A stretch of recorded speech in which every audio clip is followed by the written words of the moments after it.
자, 안녕하세요. 통계학 공부하고 있습니다. 자, 오늘은 멀티플 리니어 리그레션을 지난 시간에 봤고요. 멀티플 리니어 리그레션에서 존재하는 아주 독특한 상황이기도 하고, 이 상황 때문에 우리가 아주 어려움을 겪게 되는데요.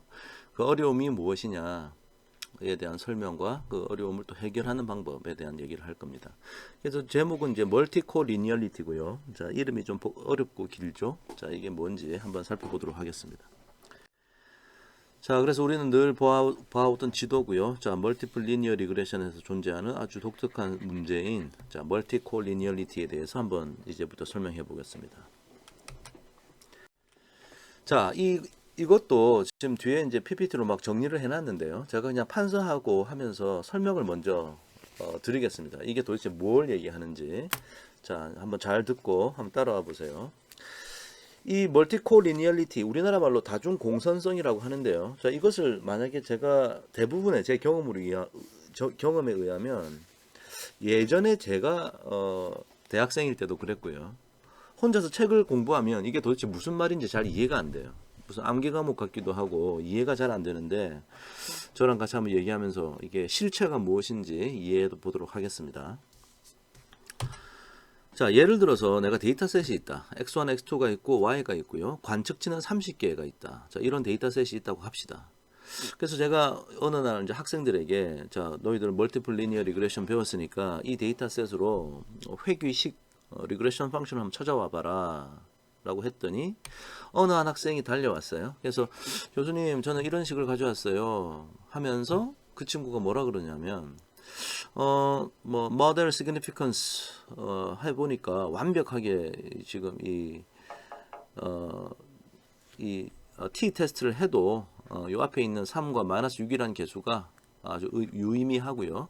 f 테스트도 그렇고, goodness of fit 테스트를 했는데, r 스퀘어가 1이 나오더라. goodness of fit을 조사했더니, r 스퀘어가 1이 나오더라.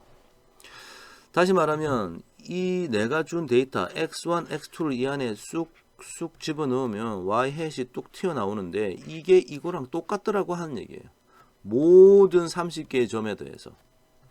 그러니까 내가 준 데이터를 완벽하게 설명하는 수학식이라는 거죠.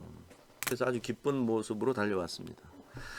자, 그러니까 제가 한번 확인해 보니까 만약에 그렇더라 이거죠. 내가 지금 여기 숫자를 지금 안 보여주고 있지만 그냥 예를 들어 설명하는 거니까 정말 그렇구나. 이게 완벽한 수학식이구나. 자, 그러고 나서 우리는 이것을 이제 이 세상을 해석하는 데 사용합니다. 자, 예를 들어서요.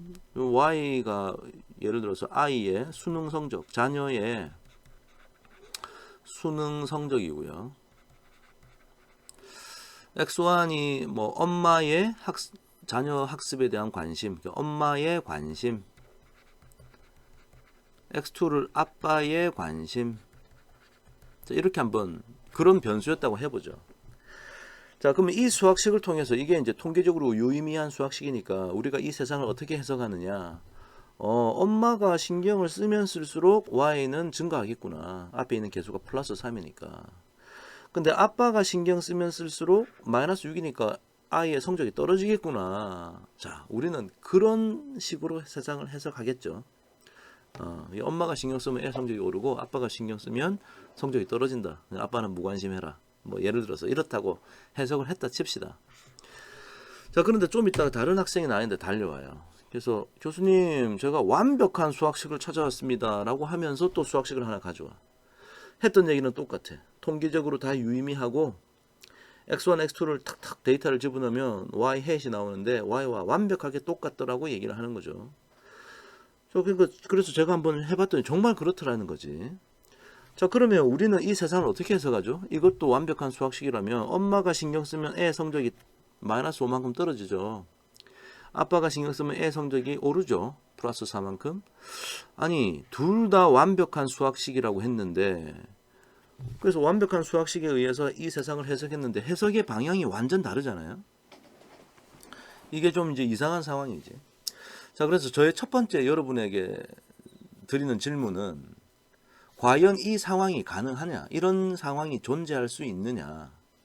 아니면 도저히 이런 일은 일어날 수 없는 상황이냐? 자, 그런 질문을 제가 인클래스 수업에서는 학생들에게 던집니다.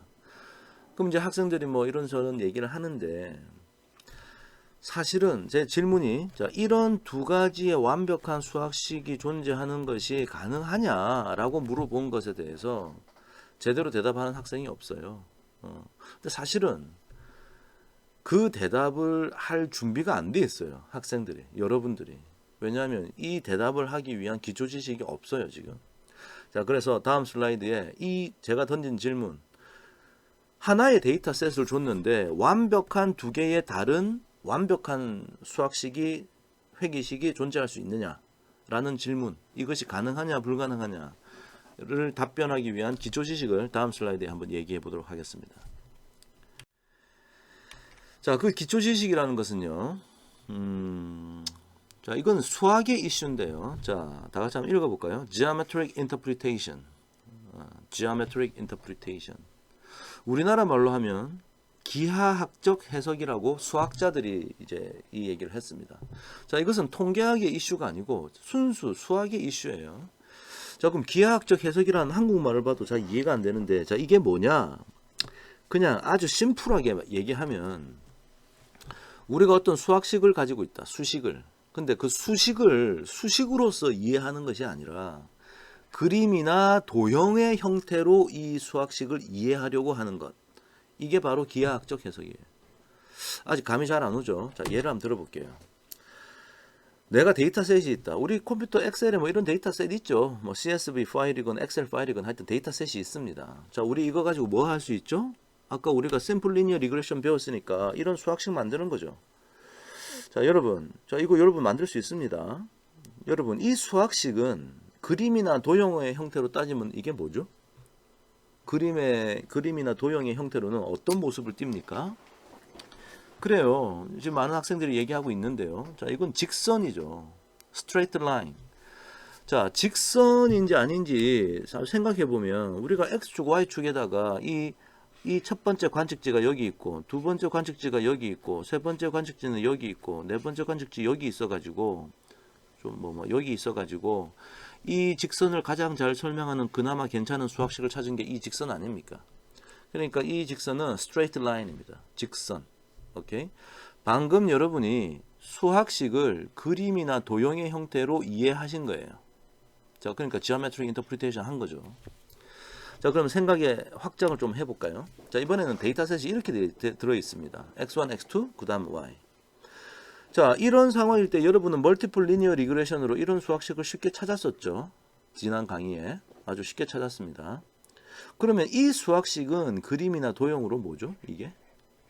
그림이나 도형으로 그리면 뭐가 같습니까? 자, 사실은 이건 여러분 고등학교 때 배웠어요. 자, 근데 미리 답을 얘기하기 전에 그림을 한번 그려볼까요? 자, 그림을 그리면 일단 축부터 그려야 되는데 축을 어떻게 그릴까요? 자, 우리는 이런 상황에 학창시절에 이런 그림을 많이 봐왔죠. x1축이 여기 있고요. x2축이 여기 있고 y축이 여기 있습니다. 그리고 여기 이 표시는 x1축과 y축이 이제 직각을 이룬다는 얘기고, x1과 x2도 직각을 이룬다는 얘기고, 이게 직각을 이룬다. 즉 3차원의 공간을 표현한 거죠. 근데 사실은 이 그림은 우리를 아주 정신적으로 스트레스를 많이 주는 그림이에요. 왜냐하면 이게 아무리 봐도 이 직선과 이 직선은 직각이 아닌데 직각이라고 믿으라고 우리를 푸시했던 거예요. 이것도 직각이 아닌데 자꾸 직각이라고 믿으라고 막 푸시했던 거죠. 하여간 이해는 돼요. 3차원 공간의 얘기야. 자, 그럼 이 상태에서 그러니까 원래는 실제 우리가 살고 있는 세상에서는 축이 어떻게 되어 있는 거예요? x1축 여기 있고 y축 여기 있으면 x2축은 이 지점에서 이 지면을 뚫고 수직으로 솟아올라서 여러분 얼굴 방향으로 오는 그런 축이 있는 거죠. 그래서 3차원 공간을 만드는 거죠. 축이 3개인 공간인데 이걸 지금 2차 평면에다가 그리려고 하다 보니까 이렇게 그림을 그릴 수밖에 없었어요. 자, 그럼 첫 번째 관측지 x1, x2가 있을 때 y, x1이 여기 있고 x2가 여기 있을 때 y 값은 공중에 붕 떠올라서 여기 찍힌 거지. 자, 이렇게 입체적으로 생각할 수 있겠죠. 3차원에서 일어난 일을 제가 2차 평면에 그리고 있습니다. 자, 이런 식으로 관측지가 여러 개 있다는 얘기야. 자, 그럼 관측지가 여기 공중에 떠 있는 거죠. 이 3차원 공간에. 그럼 이 수학식은 도대체 뭐였냐? 이 수학식은 다름이 아닌 그나마 이 점들을 잘 설명하는 평면의 방정식이었어요. 그래서 영어로는 플레인이 평면이죠. 또 혹은 flat surface라고 불러도 평면입니다. 그러니까 수학적인 용어는 이제 플레인을 말할 쓰는데요. 즉 평면이 하나 있는데 어떤 점은 그 평면 위에 있고 어떤 점은 평면 밑에 있고 어떤 점은 평면에 가까이 있고 어떤 점은 평면에 멀리 떨어져 있어요. 그래서 최대한 하여튼 점들을 잘 설명할 수 있는 점들에게 가까이 가 있는 평면의 방정식을 만든 겁니다. 자, 그럼 여러분도 방금도 geometric interpretation 한 거예요. 평면의 방정식 잘 생각 안 나면 여러분 학창 시절에 x 더하기 y 더하기 z는 0 이게 이제 평면의 방정식이었어요. 그래서 뭐 앞에 무슨 숫자가 이렇게 들어가 있어도 평면의 방정식이고요. 그러니까 변수가 하나, 둘, 세 개가 이퀘이션 0으로 만드는 이퀘이션 갖고 있으면 평면이에요. 지금 우리 하나, 둘, 세 개가 다 1차 차수가 1차식이라는 게 중요합니다. 자, 하여튼 다음은요. 자, 이번에는 생각의 확장을 좀 더 해볼까요? 생각의 확장을 좀 더 해보니까 자, 이번에는 이런 데이터셋이 있다. 이번에는 x1, x2, x3가 있고 y가 있어. 자, 이것도 멀티플 리니어 리그레션에서 쉽게 우리가 이런 거 구했었죠. 우리가 앞에서 동영상에서는 뭐 스위스 데이터 같은 경우는 x가 5개나 있었어. x1부터 x5까지. 그 다음에 y. 총 6개의 변수가 있었던 거예요. 자, 이거는 그림이나 도형의 형태로 어떻게 해석하면 될까요? 이건 그림이나 도형으로 뭐죠? 답변이 잘 안 나오고 있는데요. 자, 그게 왜 답변이 안 나오는지 한번 그림을 그려봅시다. 자, 일단 x1축, x2축, y축처럼 위에서 그렸던 것처럼 그릴 거고요. 근데 아직 x1축, x2축, y축은 있는데 x3축을 아직 안 그렸네. 자, x3축은 어디로 화살표를 그어야 되죠? 지금 어디로 그을까요? 한번 여러분 최대한 말로 한번 설명해 보세요. 어디로 그을 건지. 어떤 학생들은 뭐 여기서 뭐 약간 공중으로 푹 떠오르는 뭐 이런 뭐 이 지면과 이 정도 각도가 있는 아니 뭐 하여튼 뭐 어떤 식으로는 뭐 얘기를 할 텐데 그런 식으로 하면은 모든 축들이 서로 직각을 이루지 못하죠. 그러니까 우리가 알고 있는 좌표 시스템이 형성이 안 된단 말이야. 그 얘기는 즉 축 자체를 못 그리겠어. 축을 못 그리니까 요 하나의 관측지가 어디에 위치해 있는지 점도 못 찍겠어 지금. 이 점은 x1, x2의 값은 있을지언정 x3를 표현하지 못했잖아요. 왜 이런 어려움이 있을까요 지금? 아, 그렇구나. 우리는 인간이기 때문에 3차원의 물리적인 공간으로서 3차원 공간에서 살고 있어요. 그래서 3차원 공간에 있는 것을 어떤 것을 만지고 느끼고 보고 이런 걸 다 해왔는데 지금은 몇 차원 공간에 대한 얘기입니까? 변수가 하나, 둘, 셋, 넷 4차원 공간의 얘기를 하고 있어요. 우리는 4차원 공간에 쉽게 갔다 왔다 하지를 못하죠. 사실은 우리는 한 번도 4차원 세계에 가본 적이 없어요. 4차원 세계에 한 번도 가본 적이 없으니까 그림이나 도형이 어떻게 생겼는지 모르지. 그죠? 그러니까 못 그리는 거야, 이 그림을. 이 그림을 못 그려. 그런데 수학식은 존재한다라는 게 대단한 거예요. 그러니까 이게 정말 인간이 대단하다는 걸 느낄 수 있는 거죠. 한 번도 경험해보지 못했던 4차원의 공간, 5차원, 6차원, 10차원의 공간, 100차원의 공간을 수학적으로 지금 표현하고 있는 거죠. 이 수학식이 존재하지 않습니까? 여러분 컴퓨터에 이런 데이터가 있잖아요. 자, 그러니까 분명히 이런 게 존재하니까 geometric interpretation에 의해서 뭔가로 표현할 수 있어야 돼. 자, 그래서 사람들이 이름을 붙였지. 이때부터는 하이퍼플레인이라 부릅니다. 자, 우리나라 말로는 초평면이라 불러요. 초평면. 그러니까 이게 지금 이 x, y도 그렇고 전부 다 1차식의 성질을 가지고 있죠. 그러면 리니어 펑션이야. 선형식. 그렇기 때문에 뭐 라인도 스트레이트 라인도 그렇고 플레인도 그렇고 또 무언가가 있는데 그것도 무언가로 이제 표현해야 되니까 그런 개념을 표현하기 위해서 플레인은 플레인 즉 1차식으로 돼 있는데 이게 아까 위에서 그랬던 저런 평면이 아니고 우리가 상상하는 평면이 아니고 하이퍼플레인이라는 영어를 썼던 겁니다. 그래서 초평면이라 불러요. 한 번도 우리는 초평면을 본 적이 없죠. 볼 수가 없어요. 인간이 있기 때문에. 하지만 분명히 존재한다. 무언가가. 그리고 그것의 수학식은 엄연히 존재한다. 이게 대단한 일이죠. 한마디로 이 데이터 내가 이게 점이 만약에 30개가 있으면 이 30개의 점이 어떻게 흩어져 있는지 알지도 못하 볼 수도 없으면서 그 점들을 잘 설명하는 수학식을 찾은 거예요. 이게 얼마나 대단한 일입니까? 자, geometric interpretation 이해했습니다. 자, 그럼 이 얘기를 절로 한번 왼쪽 오리지널한 질문으로 끌고 자, 가볼게요. 아까 제가 이런 두 가지가 존재하는 것이 가능하냐 물었습니다. 그럼 한번 얘기해 봅시다. 지금 이거는 몇 차원 공간의 얘기예요. 이 데이터가 보니까 하나, 둘, 셋, 3차원 공간이죠. 그럼 여러분 상상할 수 있죠. 그럼 이 수학식은 그림이나 도형으로 뭐예요? 그래요. 각각 평면이에요. 플레인. 자, 그러면 여러분 평면이라는 걸 한번 생각해 보세요. 평면이라는 것이 유니크하게 독특한 평면이 하나 존재하려면 점이 3개가 있으면 되지. 점 3개가 있으면 그 3개를 모두 다 관통하는 평면은 딱 하나가 있을 거 아닙니까? 그죠? 여러분 상상해 보세요. 공중에 점이 3개 있어.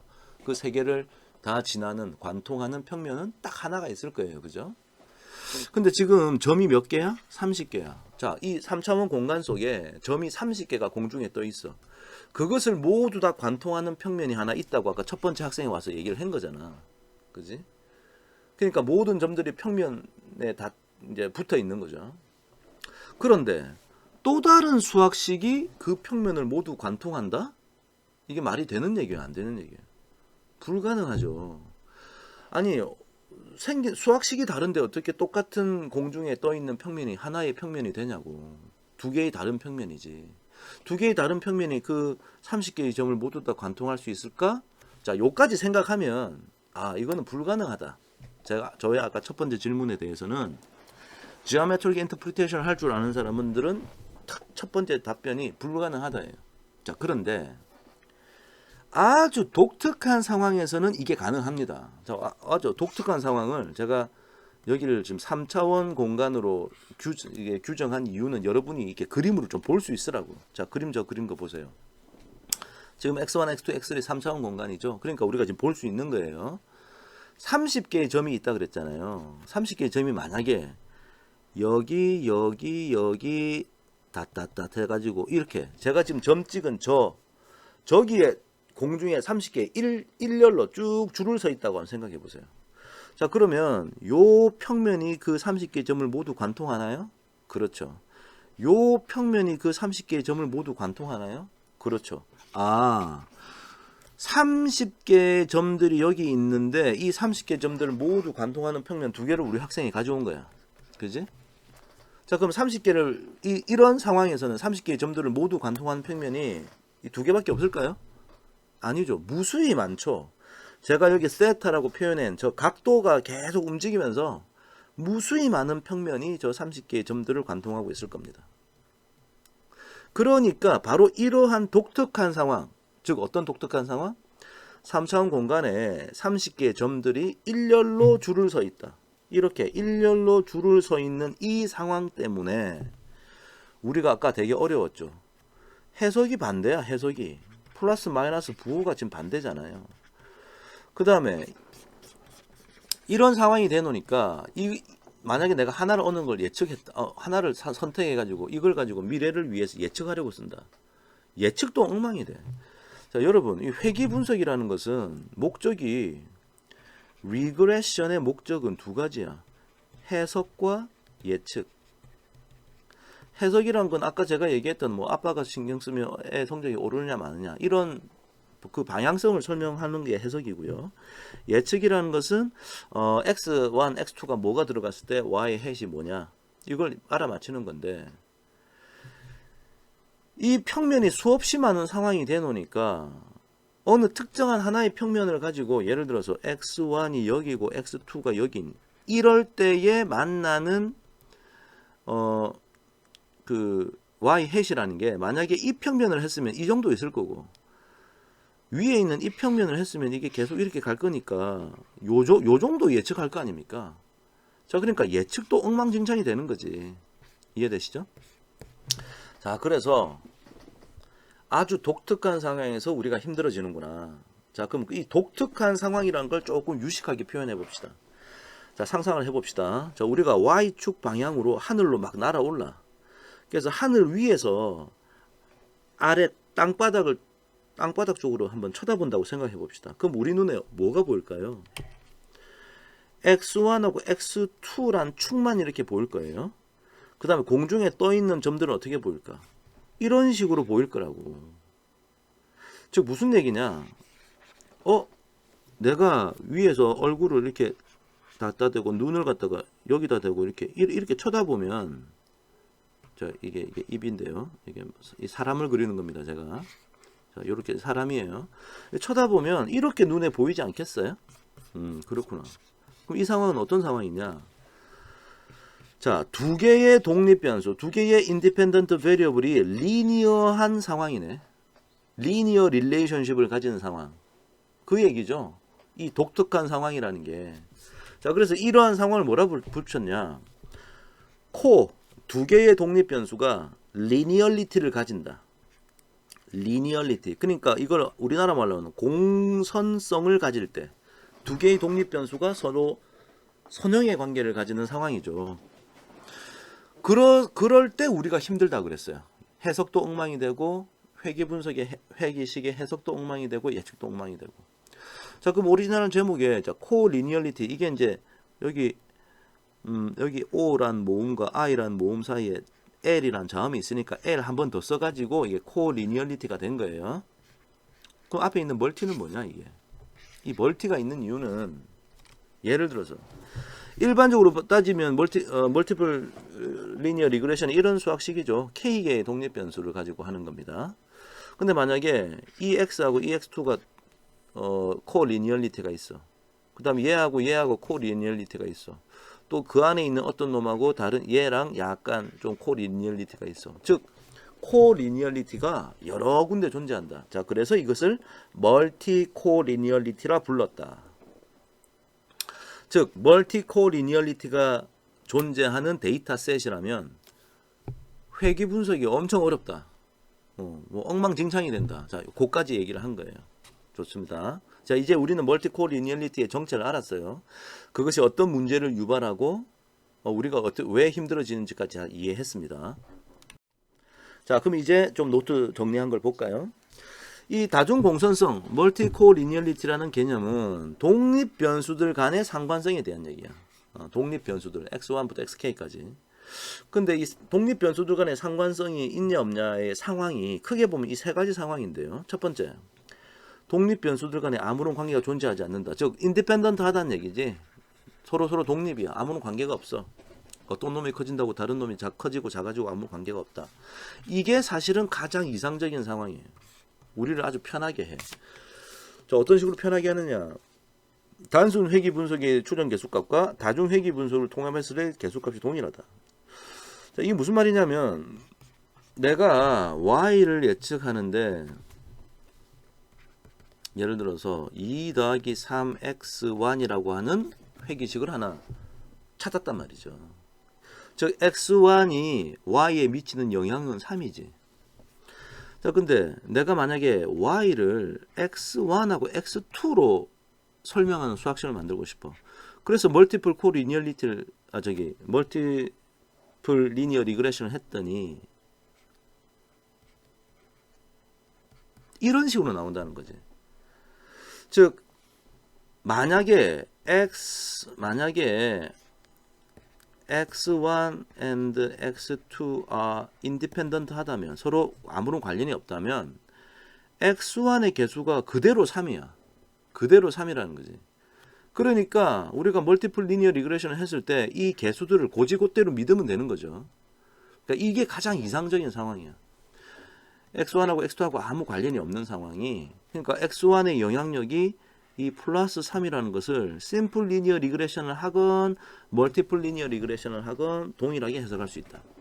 아주 이상적입니다. 근데 이런 일은 거의 없어요, 현실에서. 자, 그 다음에 두 번째가 제가 방금 이제 판사하면서 했던 게 사실 이해를 돕기 위해서 바로 이 상황을 제가 설명했던 거죠. 완벽한 선형의 관계. 제가 공중에 직선으로 점들이 떠 있다 그랬잖아요. 자, 이거는 그래요. 방금 우리가 했던 것처럼 회귀 개수들이 유일하게 추정되지 않아. 그때 다 달라. 근데 사실은 이 문제는요, 오히려 큰 문제가 되지 않습니다. 왜냐하면 대부분의 통계 프로그램에서 아니 완벽한 선형의 관계가 있으면 y 해에서는 2 더하기 3x1 빼기 5x2라는데 이게 완벽한 선형의 관계면 이게 두 개 다 필요가 없는 거야. 아무거나 하나 버려버려. 그래서 x1만 가지고 회귀식을 해가지고 뭐 3, 5 더하기 2 뭐 이렇게 찾아낸다는 거지. 하나 버려버리면 돼. 왜냐? x1하고 x2하고 정보가 똑같기 때문에. y를 설명하는데 사용되는 정보가 똑같아서 하나 버리면 돼. 아무거나 하나 버리면 돼. x1을 버려도 되고요. x2를 버려도 돼요. 자, 근데 이제 문제는 독립 변수들 간에 강한 선형의 관계가 존재할 때, 즉 x1하고 x2가 있는데 이렇게 강한 선형의 관계가 있을 때 이게 좀 골치 아픈 거예요. 자, 이럴 때 우리가 다중공존성이라고 그러고 현실에서 아주 자주 발생하는 문제고요. 아주 회귀 개수의 추정에 부정적인 영향을 미치겠죠. 그래서 아까 완벽한 선형의 관계보다는 좀 덜하지만 대개 그 회귀 개수가 좀 이렇게 변동이 심하다. 사람들마다 다른 회귀 개수를 가지고 도출할 수 있다. 지금 이런 얘기예요. 자, 그래서 다중공존성의 영향은 아주 부정적인 영향이겠죠. 그래서 회귀 개수 추정량의 변동성이 커져. 이때는 어떨 때는 플러스고 어떨 때는 마이너스고 왔다 갔다 하니까 유의성 검정에서 p-밸류가 커지는 경향이 있음. 그러니까 p-밸류가 커진다는 얘기는 야, 그 회귀 개수는 그냥 0이라고 생각해. 사실은 중요할 수도 있는데 그냥 무의미하다고 생각해 해버린다는 거지. 그 다음에 중복 효과 존재로 인해서 연관된 독립 변수 중 일부를 모형에 추가하거나 제거했을 때 해당 변수 추정값이 크게 변한다. 즉 베타 값이 크게 변한다는 거죠. 베타 햇이. 그죠? 같은 얘기인데 그 다음에 또 종속 변수의 추정에 있어서 자, y 햇을 찾을 때 일반적인 큰 영향으로 미치지 않아 모형의 전반적인 유의성 f 테스트에 작게 도출된 p-밸류가 t 검정에서 p-밸류의 해석이 상충하게 됩니다. 자, 무슨 얘기냐면은 나중에 좀 제가 예를 보여드릴 겁니다만 f 테스트 한 거하고 t 테스트 한 거하고 이게 결과가 서로 앞뒤가 안 맞아. 이게 뭐 뭔가 상충하고 있어. 논리적으로 맞지 않는 얘기를 하게 된다. 자, 좀 이따 보여드릴게요. 자, 그래서 일단 우리가 해야 할 일은 내가 가지고 있는 데이터가 다중공존성을 가지고 있는 데이터인가 아닌가 진단부터 해야 돼. 그래서 진단하는 방식은 크게 보면 세 가지. 산점도 행렬. 산점도 행렬 우리 앞에서 왜 그 pairs 해가지고 이렇게 데이터 넣어가지고 그림 그렸던 거 있잖아요. 산점도를 여러 개 그리는 거. 즉 y, x1, x2 해놓고 여기 산점도 하나, 여기 산점도 하나, 여기 산점도 하나 그리는 거 우리 공부했었죠. 그걸 그리면 예를 들어서 여기에 이렇게 돼 있다. 여기에 이제 점들이 이렇게 막 선형의 관계가 있는 것처럼 보인다. 독립 변수 x1, x2가 선형의 관계가 있네. 자, 이런 걸 대충 그래피컬하게 알 수 있겠죠. 두 번째, 상관 행렬, 즉 코릴레이션 매트릭스를 구한다. 아니 x1, x2, x1, x2 여기다가 코릴레이션 매트릭스라는 건 여기에서 코릴레이션, 여기 코릴레이션을 구하자는 거야. 그러면 얘는 보나마나 1이겠지. 자기 자신과의 코릴레이션이니까 완벽할 거 아니에요. 자, 1이고 얘 둘은 순서만 바뀌는 거니까 아무거나 없고 요거 하나만 보면 되지. 여기서 만약에 얘가 뭐 0.9다. 오, x1하고 x2하고 엄청난 강한 상관관계가 있네. 자, 이렇게 눈치를 차릴 수 있다는 거지. 오케이? 자, 그 다음에 좀 뒤에 예가 나올 거니까 그때 보도록 하시고요. 자, 그 다음에 아주 중요한 개념인데요. 각 독립 변수별 VIF 값의 개수를 도출한다. 즉 예를 들어서 내가 y 햇은 3 더하기 5x1 빼기 뭐 3x2 이런 걸 예측했으면 VIF 값이라는 게 나와. 자, x1을 위한 VIF1, x2를 위한 VIF2 이런 거를 이제 우리가 찾아낼 수 있어요. 사실은 더 있겠지. 더하기 뭐 5x3 하면 x3를 위한 VIF3 이런 걸 이제 계산할 수가 있는데 수학식은 지금 여러분이 알 필요는 없어요. 하여튼 수학 나온다. 그래서 그 해당 독립 변수의 VIF가 10보다 크면 자, VIF 뭐 I라고 할까요? 이게 10보다 크면 if 그러면 이 XI가 어떤 놈이다? 다중 공선성을 유발하는 놈이다. 이렇게 해석을 하자는 거예요. 자, 그렇게 만들도록 VIF라는 수학식을 만들었다는 거지. 통계학자가. 자, 예를 이제 한번 봅시다. 자, 만약에 제가 다중 공선성이 있는 데이터를 한번 가져와 봤어요. 그래서 제가 여러분에게 제공했던 그 데이터셋 CSV 파일에 selling.csv라는 데이터셋이 있습니다. 100개의 주택에 대한 정보가 다음과 같이 되어 있어요. price, bedroom, H size, lot size. 하여튼 이런 변수가 있다. 그래서 사실은 얘가 이제 Y 할 거고 얘를 X1, X2, X3라고 부를 겁니다. 그래서 이게 이제 100개의 행이 있다는 거지. 그래서 이거 가지고 다중공선성 한 다음에 다중공선성 문제가 있나 없나 좀 얘기 좀 해봐라. 자, 이런 얘기입니다. 자, 한번 해볼까요? 자, 그래서 selling.csv를 일단 불러왔죠. 하우스로. 그 다음에 이제 리니어 모델로 이게 Y고 X1, X2, X3로 이 데이터는 하우스에 들어있고 리니어 모델을 돌리면 멀티플 리니어 리그레션의 정보를 담고 있는 어떤 오브젝트가 생길 거고요. 그것을 서머리 하자 그러면 이제 이렇게 나온단 말이지. 우리가 봤던 거예요. 자, 그럼 여기서 한번 봅시다. 이 p-밸류 여기 있는 f 테스트를 한 p-밸류죠. 이게 2.2의 2의 마이너스 16승보다 작다? 엄청 작은 값이네. 거의 0인 값이네요. 그러면 귀무가설 베타1은 베타2는 베타3는 이거잖아. 이게 0이다라는 것을 어떻게 한 거야? 이게 리젝트니까 그렇지 않아 라고 얘기한 거야. 우리가 지금. 그죠? 이 회귀 분석의 결과는 모두가 0은 아니다. 어떤 놈은 0이 아닌 애도 있다. 뭐 이런 얘기를 한 거야. 자, 그런데 지금 여기를 보세요. 이게 이제 t 테스트의 p 밸류지 않습니까?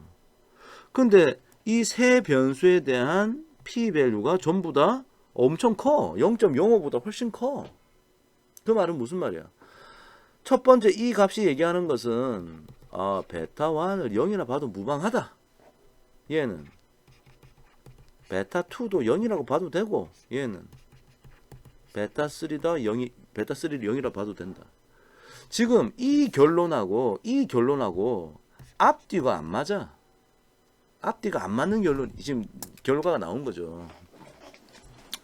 이게 바로 다중 공선성이 있는 데이터는 이런 결과를 초래한다는 거예요. 그래서 이 결과를 보고 이것만 보고 전부 다 0이라고 봐도 되는구나. 베타들이. 이렇게 판단하면 안 된다는 거지, 지금. 오케이?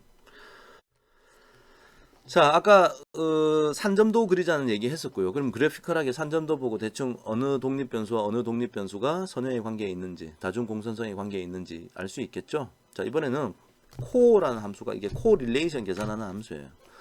코릴레이션 계산하는 함수가 이렇게 아래에 나타나게 된다는 거지. 자, 얘가 y고 얘가 x1, x2, x3. 얘가 y고 x1, x2, x3니까 지금 나는 뭘 봐야 되냐면 독립 변수들끼리 상관관계가 있냐 없냐 보니까 일단 여기가 나의 관심이야. 그런데 자기 자신과는 전부 다 상관계수가 1일 거고 결국은 내가 뭘 봐야 되느냐? 얘만 보면 된다는 거지. 얘만. 여기만. 봤더니 x1과 x2의 상관계수가 0.84 높은 편이고 x1과 x3도 0.83 높은 편이고 x2와 x3가 0.99 얼마네? 다중공선성이 심하구나. 자, 이런 걸 대충 감을 잡을 수 있겠죠. 자, 애매모호한 상황도 있겠지만 일단 이걸 보면 다중공선성이 심하다 알 수 있습니다. 자, 이번엔 VIF 값 계산해 볼게요. 자, 아까 우리가 요렇게 요렇게 베드룸부터 요거 해가지고 리니어 모델로 오브젝트 만들었는데 여기서 VIF라는 함수가 어디 들어있냐면 car라는 패키지 안에 들어있어요. 자, 그래서 install car 해가지고 먼저 install 설치하시고 그 다음에 라이브러리 선언한 다음에 이 멀티플 리니어 리그레션의 정보를 담고 있는 오브젝트를 이 안에 집어넣은 거야. 자, 그럼 어떻게 나오느냐? 독립 변수가 x1, x2, x3 세 개 있잖아요. 그래서 그 세 놈의 VIF 값이 땅땅땅 나와. 제가 아까 뭐라 그랬냐면 VIF가 10보다 크면 자, 얘는 이제 x1 x2, x3를 위한 건데 VIF가 10보다 크면 다중공선수를 유발하는 거라 그랬죠. 자, 그러면 얘하고 얘가 10보다 크네. 자, 그러면 다중공선성을 유발하는 애니까 얘는 제거되면 좋겠다. 자, 그래서 y hat은 베타 제로 hat 더하기 뭐 베타 1 이렇게 바로 하면 되느냐? 사실은 원래 바로 이렇게 하면 안 돼. 이렇게 하면 안 돼. 원래 어떻게 해야 되느냐? 제일 큰 걸 골라. 얘를 골라. 그럼 얘를 골라서 얘만 제거하고 y hat은 베타 제로 플러스 베타 1 x1 더하기 베타 3 x3 이렇게 멀티플 리니어 리그레션을 한 번 더 돌려서 그 결과를 또 VIF를 계산해 봐야 돼요. 자, 이런 식으로 끝까지 아무도 10을 넘는 놈이 없을 때까지 계속 해야 되는 겁니다. 자, 근데 왜 그렇게 해야 됩니까? 라는 질문이 있겠죠, 그러면. 자, 그래서 VIF에 대한 좀 더 이해가 있으면 좋겠는데요. 자, 한번 설명해 볼게요. 이 VIF가 도대체 뭔지. 자, VIF의 정체는 바로 이거예요. 이게 우리가 x1, x2, x3로 가지고 멀티플 리니어 리그레션 하잖아요. 자, 근데 여기서 내가 지금 궁금해하는 거는 이 독립 변수들끼리 상관관계가 있냐 없냐 이게 궁금한 거지. 자, 그래서 뭘 하냐면 어느 특정 독립 변수, 즉 예를 들어서 x1을 종속 변수로 만들고 나머지 두 독립 변수를 가지고 이렇게 설명을 하는 모델을 만드는 거야. 리니어 리그레션 모델을. 오케이? 자, 만약에 x1이 누군지는 모르겠는데 하여튼 뭐 얘나 얘하고 아주 상관관계가 높으면 설명이 잘 되겠죠. 이 수학식에 그럼 이 설명 만약에 상관관계가 있다면 r 스퀘어 값도 클 거 아니에요. 그죠? 자, 여기서 이게 x1을 독립 변수로 했기 때문에 제가 r1이라고 r 스퀘어 1이라고 적었습니다. 자, 이런 상황인데 그러면 VIF 그러니까 첫 번째 x1의 VIF라는 건 뭐냐? 요 식이에요, 요 식. 자, 그래서 만약에 이 r1 스퀘어가 0.9다. 그 얘기는 x1이 누군지는 모르겠는데 하여튼 어떤 애랑 상관관계가 되게 높다는 거야. 누군지는 모르겠어 아직. 어떤 것인지는 모르겠지만 상관관계가 강하다. 그러면 얘가 0.9일 때는 그 밑에 있는 식에 집어넣으면 어떻게 됐어? 이게 10 되겠지. 그래서 앞에서 VIF가 10 이상 되면은 걔가 다중공선성을 유발하는 애라고 의심을 하라는 거죠. x1이 다른 독립 변수들과 상관관계가 높잖아요. 이게 만약에 0.99가 되잖아. 이게 0.99가 되면 이거 얼마 됩니까? 0.01분. 이거 100이 되겠네. 오, 엄청 커지는 거지. 이해되시죠? 자, 그럼 다시 아까 요런 정체구나라는 걸 알았는데 아까 제가 뭐라 그랬냐면 제일 큰 거 하나만 없애고 다시 멀티플 리니어 리그레션 돌려야 된다 그랬어요. 그럼 왜 그러냐? 보세요. 만약에 지금 이 얘에서 얘하고 되게 상관관계가 높다. 그럼 보나마나 x2하고 x3의 다중 공선성이 되게 높게 나타나겠죠. VIF 값이 되게 크겠죠. 위에 보시는 이런 상황처럼 이렇게 되겠죠. 자, 그럼 이런 상황이라고 해서 이거 두 개를 동시에 다 버릴 필요가 있나요? 그럴 필요 없죠. 왜냐? 이 둘이가 관계가 강하기 때문에 한 애만 버리면 돼. 그러면 나머지 얘랑 얘는 별 관계도 없거든. 그러니까 나머지 얘 두 개를 다 사용해서 회귀 분석을 하면 이 다음번 요 두 개 x1과 x2만 가지고 멀티플 리니어 리그레션을 만들었을 때는 x2의 VIF 값이 뚝 떨어졌을걸요. 10 이하로. 그렇다는 얘기예요. 자, 그래서 방금 제가 말씀드렸던 제일 큰 거 하나를 골라가지고 얘를 수학 모델, 우리 회계식 모델에서 버리고 다시 멀티플 리니어 리그레션 하고 이렇게 하라고 제가 말씀드렸던 겁니다. 좋습니다. 그까지예요.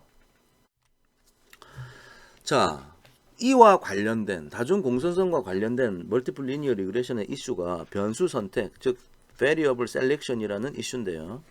variable selection. 자, 이거는 왜 이런 걸 고민하고 있냐? 좀 예를 들어서 y를 설명하고 하는 어떤 수학식을 만들고 싶은데 그런데 이게 너무 많아. 지금 고려 대상이. 여기 1000이 있다 쳐보자. x 1000. 그러니까 x를 1000개나 사용하는 수학 모델 너무 복잡해서 싫거든요. 자, 그래서 이 중에 몇 개를 골라야 돼. 자, 이 중에 몇 개 중요한 거. 이 중에 몇 개를 골라 가지고 우리는 어떤 수학식을 찾고 싶냐면 뭐 57번째 x 57번 더하기 뭐 92번 베타 92번 x 92 뭐 이런 걸로 단순화시켜서 찾고 싶은 거지. 그럼 나머지 다 버리겠다는 얘기잖아요. 나머지는 왜 버려? 그러니까 x 지금 내가 그러니까 다중 공선성이 있는 것들은 그 둘 중에 그러니까 두 개가 코리니얼리티가 있으면 하나를 버리겠다는 거야. 그런 식으로 막 버리고 나서 별로 다중 공선성이 발생하지 않는 형태의 수학식을 만들고 싶다는 거야. 자, 그러면 이제 질문은 이거야. x가 1에서부터 x 1000까지 있는데 어떤 걸 버리고 어떤 걸 내가 선택할 거냐? 변수의 선택의 방법이 필요하다는 거지. 자, 그래서 오늘 이 강의에서는 사실 여기서부터 이제 우리 기계학습 뭐 이쪽 분야의 얘기가 되는 거예요. 근데 오늘 제가 간단하게 맛만 보여드리고 디테일한 설명은 나중에 우리가 뭐 기계학습, 인공지능, 데이터 마이닝 뭐 이런 논의를 할 때 그때 좀 설명을 하도록 하겠습니다.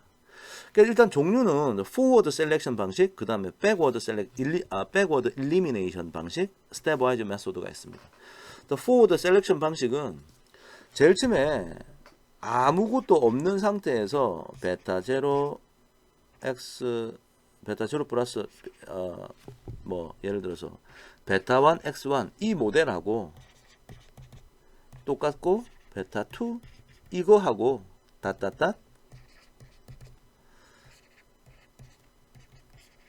뭐 k xk 이렇게 k개의 모델을 비교하고 그 중에 제일 좋은 게 만약에 얘가 제일 좋았다 그러면 싹 지우고, 그러면 이제부터는 비교해야 될 대상이 얘는 무조건 x1은 있어야 되고요 플러스 베타와 2 x2 하고 나머지는 다 똑같고 플러스 베타 3 x3 하고 이런 식으로 막 비교를 하는 거야.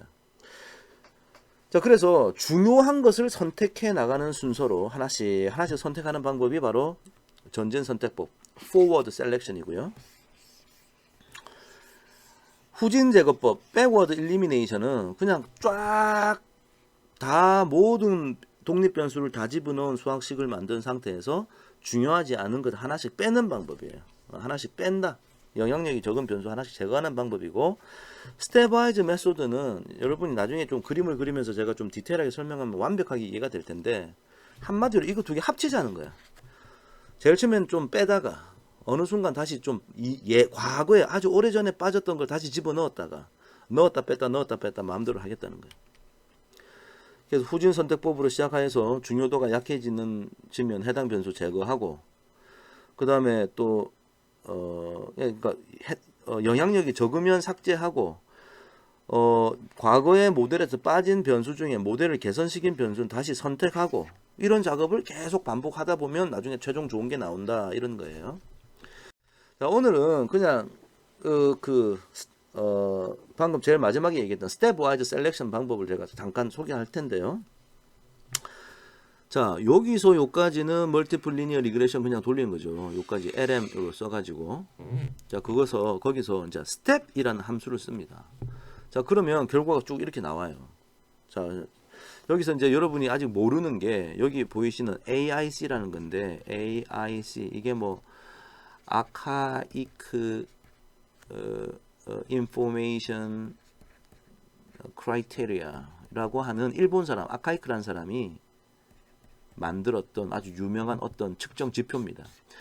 이 측정 지표의 뜻은 이게 작으면 작을수록 모델 핏이 좋다. 모델 핏이 좋다. 뭐 이런 뜻이에요. 그러니까 AIC가 작은 모델이 좋은 거야. 자, 그래서 이렇게 집어넣잖아. 자, 지금은 보세요. Y가 있고요. X1, X2, X3를 다 집어넣은 모델로 하는 거야. 자, 그래서 스타트가 현재 모델은 다 집어넣은 모델이야. 그때 AIC가 얼마다라고 나왔어. 오케이. 그래 놓고 밑에 이런 결과가 쭉 나오고 여기 이제 1단계 끝나는 건데요. 이 말은 야, 너 지금 x1, x2, x3를 다 가지고 있는데 너 여기서 요 last 사이즈가 뭡니까? x3네. 너 이거를 만약에 제거하잖아? 그러면 AIC가 이만큼 된다? 이 얘기를 하는 거야. 너 그거 안 빼고 너 만약에 베드룸을 빼잖아? 너 그럼 AIC가 이렇게 된다? 너 아무 짓도 안 하잖아? 그럼 지금 현재 상태 그대로다? 지금 현재 상태가 2029.43, 2029.43이잖아요. 그런 얘기를 하는 거야. 아니 그거 말고 H 사이즈 빼면 너 요렇게 된다? 자 그럼 요 중에 제일 작은 게 좋은 거야. 제일 작은 거. 제일 작은 AIC가 좋은 모델이니까 어떤 거 빼겠어요? 요거 두 개가 똑같네. 그래서 둘 중에 아무거나 빼. 둘 중에 아무거나 아마 이제 빼게 되는데요. 보니까 이번에 요 첫 번째 요걸 뺐네요. 자 이걸 빼잖아? 그러면 이제 그 다음 스텝이 이게 이제 제일 스타트고 그 다음 스텝이 요거를 뺐으니까 라스 사이즈를 뺐기 때문에 우리 수학 모델은 이렇게 된 거야. 오케이? 요런 상태에서는 AIC가 얼마냐면 2027.49가 됐네. 2027.49. 자, 그럼 요 상태에서 이 상태에서 너 만약에 베드룸 빼잖아? 너 그럼 2025.6이 된다. 아무 짓도 안 하면 그냥 2027.5 49니까 거의 5고요. 너 H 사이즈 빼면 2053.6이 된다. 그럼 이 중에 제일 작은 건 어떤 거지? 이게 제일 작네, 그지? 자, 그럼 베드룸을 빼겠구나. 자, 그래서 쫙 그 다음 스텝으로 가는 거야. 위에서 베드룸을 빼버리니까 H 사이즈만 남지. 그래서 이렇게 모델이 된 거예요. 자, 여기서 또 지가 돌아가. 야, 현재 상태는 AIC가 요 정도인데 너 여기서 아무 짓도 안 하고 그냥 가만 놔두면 이 값이 이 값이야. 이 값이 이 값. 똑같은 값. 현재 아무 짓도 안 하면 AIC가 이거고 너 여기서 H 사이즈마저 빼버리잖아. 너 그러면 AIC가 이렇게 된다. 그럼 둘 중에 작은 게 이거잖아. 그럼 아무 짓도 안 하는 게 선택됐지. 그러면 게임 끝난 거야. 자, 즉 반복 작업이 끝나고 자, 결론. 최종적인 모델은 프라이스를 H 사이즈로 설명하는 모델을 사용해라. 그때 개수가 요렇고 요렇다. 자, 그래서 최종적으로 제안하는 모델은 뭐? 4006.4 더하기 64.2 2x1 H 사이즈 x1이죠. x2구나. 이게 원래 H 사이즈가 원래 x2였죠. 이게 x2. 이게 내가 보기는 제일 좋다라고 스텝 와이즈 메소드가 답을 낸 거야. 오케이? 자, 요까지. 자, 오늘 다중공선성 얘기하다가 변수 선택까지 얘기했습니다. 자, 그래서 멀티플 리니어 리그레션의 스토리는 모두 다 끝났어요. 자, 그동안 수고 많이 하셨고요. 이제 이러한 통계적인 이해를 바탕으로 이제 인공지능, 기계학습, 머신러닝 가서 아주 이 통계학의 지식을 잘 활용하면 되는 겁니다. 자, 그동안 수고 많으셨고요. 자, 오늘은 여기까지 하겠습니다. 자, 고맙습니다.